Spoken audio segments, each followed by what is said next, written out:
Okay. My name is Tatum Marques. I will be talking about financial stress and marital satisfaction.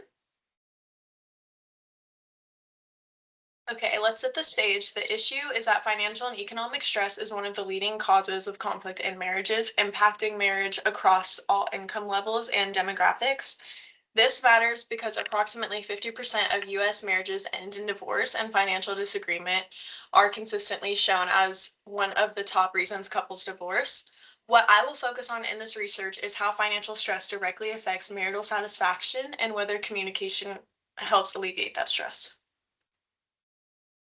Why is this important? Let's review some key definitions and why these things are a key factor. Financial stress, 73% of couples cite finances as number one stressor in their relationship. Emotional and psychological stress from an individual or family's inability to meet financial obligations or maintain financial stability.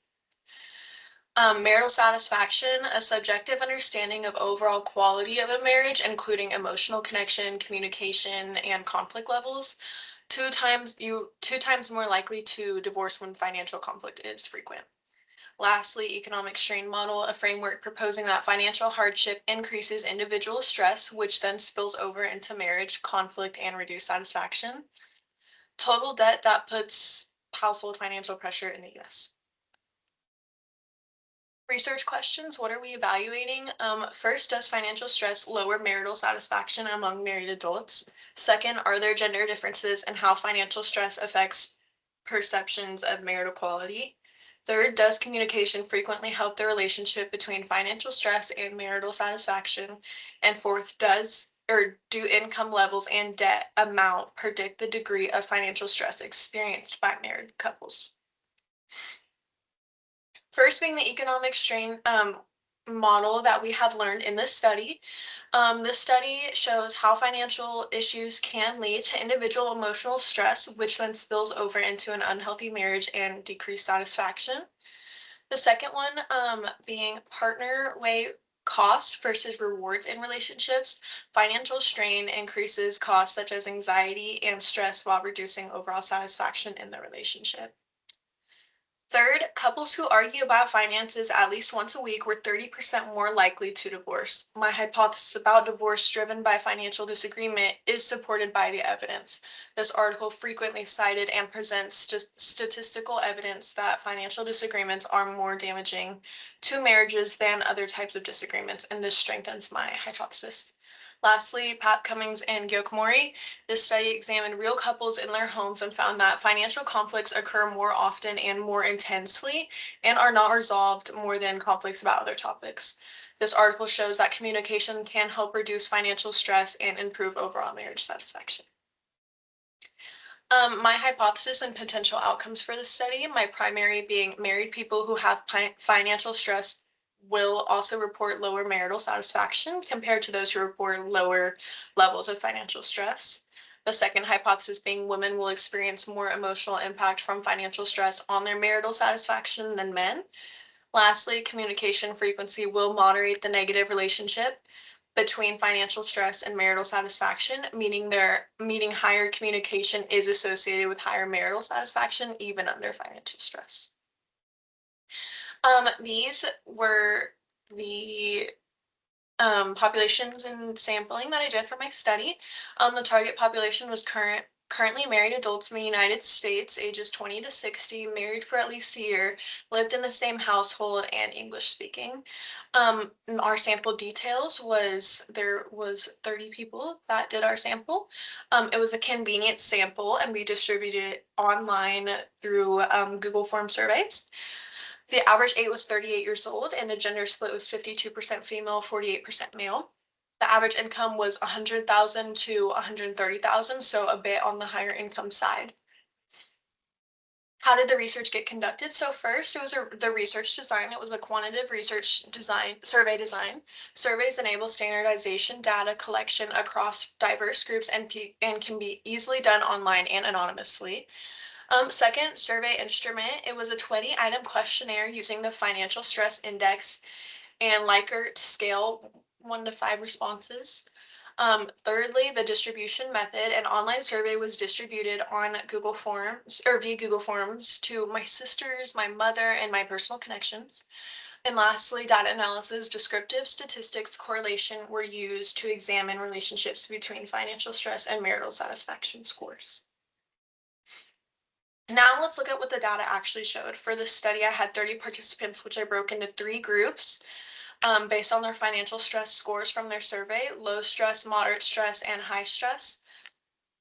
Looking at the bar chart on the left, you can see a clear pattern. Participants who reported low financial stress score an average of 4.2 out of 5 on their marital satisfaction scale, meaning they were generally satisfied with their marriages. As financial stress increased to moderate levels, the satisfaction score dropped to a 3.1 out of 5 on their marital satisfaction scores, and then participants in a high stress group scored just a 2.0 out of 5 on their marital satisfaction score, indicating that they were on average dissatisfied with their marriage. On the right, you can see that the income distribution for my sample, and what I found particularly interesting is that majority of my participants, about 75%, fell into the 100,000 or above income range. So this was not a low income sample by all means. These were higher earning households that were still experiencing significant financial stress and lower marital satisfaction. That leads us to the key findings at the bottom of the slide. That correlation between financial stress and marital satisfaction was equal to negative 0.68, which is statistically significant at p less than 0.001. That tells us that there is a strong negative relationship as financial stress goes up, marital satisfaction goes down, and that this held true even among higher income households, which I think is one of the most compelling takeaways from this research. You think the more you make, the less financial stress you have. That doesn't seem to be the case. So what did all of this mean for my 3 hypotheses? Let me walk you through each one. My first hypothesis predicted that a higher financial stress would be associated with lower marital satisfaction, and the evidence showed that this was fully supported. The analysis showed a strong relationship and confirms what the economic strain model and the social theory model both suggest, that financial pressure directly impacts relationship happiness. My second hypothesis predicted that women would report a higher emotional impact from financial stress than men. This was partially supported. Female participants scored a 2.8 out of 5 on emotional impact compared to the 3.3 male participants, showing that women reported slightly more impact. However, the difference is so significant. While the trend was there, I cannot say that it is definite.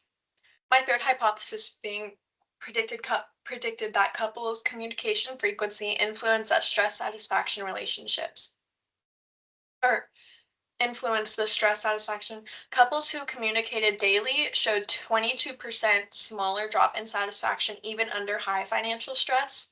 This was fully supported, and couples who discussed finances daily showed a 22% smaller drop in satisfaction even when experiencing high stress. This is interesting finding because it suggests that communication is a helpful tool that does not eliminate the stress, but significantly helps the impact on their marriage. Overall, 2 out of 3 hypotheses were fully supported, and the third showed a trend in the same direction, but a larger study might be better. I think these results make a strong case that financial stress is a serious threat to marital satisfaction, but that open communication can make a difference. So acknowledging constraints of this study, convenient sampling, I will be recruiting participants from my social and personal network to get this information. It will be a great combination of young married couples and older long married couples within the social circle that I am in. To minimize this, I will ensure the netcast is as widely as possible, reaching many recipients, including young, older people with varying levels of wealth and employment, because I know these people, they might view the marital as too sensitive, therefore answer in ways that make them appear happier than they are. I will mitigate this by clearly stating that there are no wrong answers and making it completely anonymous. Both stress factors are self-reported by the people and are measured through self-perceptions. I am going to use an established method like the Likert scale that help that help measure and prevent any confusion, and I will ensure that my bias does not influence my reporting by presenting all findings honestly and letting the data make the decision. Ethical considerations ensuring a responsible and safe study. Again, informed consent. All participants received a full description of the study purpose before agreeing to participate, and consent was obtained digitally before the start of the survey. Anonymity and confidentiality. No identifying information, no email, no name, no address was collected. All responses are stored anonymously on a password protected platform. Voluntarily participation was entirely voluntarily. Participants were informed that they could withdraw at any time without penalty of consequence. There are no harms to the participants. Survey questions were reviewed to avoid any distressing or re-traumatizing language, and no financial details were required, only perceived stress levels.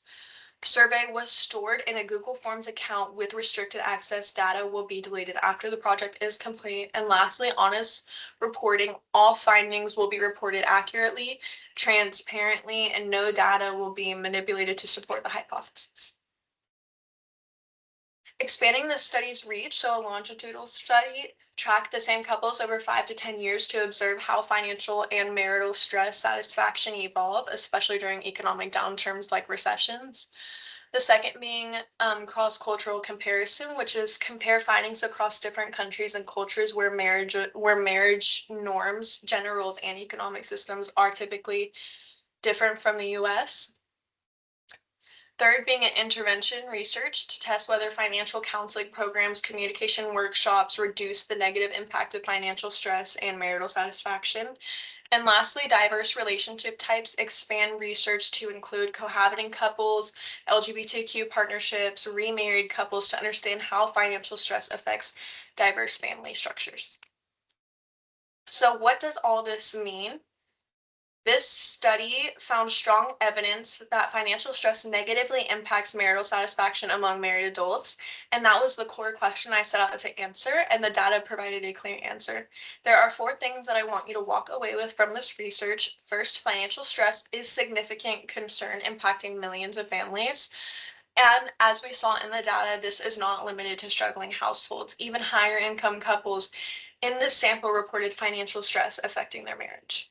Second, communication acts as a tool. Couples who talked regularly and openly about their finances reported higher marriage satisfaction even when stress levels were high. Communication does not remove all financial pressure, but certainly can help the relationship from taking the full hit. Third, the economic strain model was validated by this research. The theory that financial hardship leads to emotional distress, which then spills over into the marriage, was supported by the data. This was not just textbook concept, it is something that people are living with every day. Fourth, communication plans and financial training would be a great help for marriages going forward. Whether that is couples counseling, financial planning, programs, there are practical and actionable steps that would make a real difference. And I will leave you with this: financial health and relationship health impact each other. You cannot address one without the other. Thank you so much for listening to my presentation. Here are some citations for you guys, and that will be it.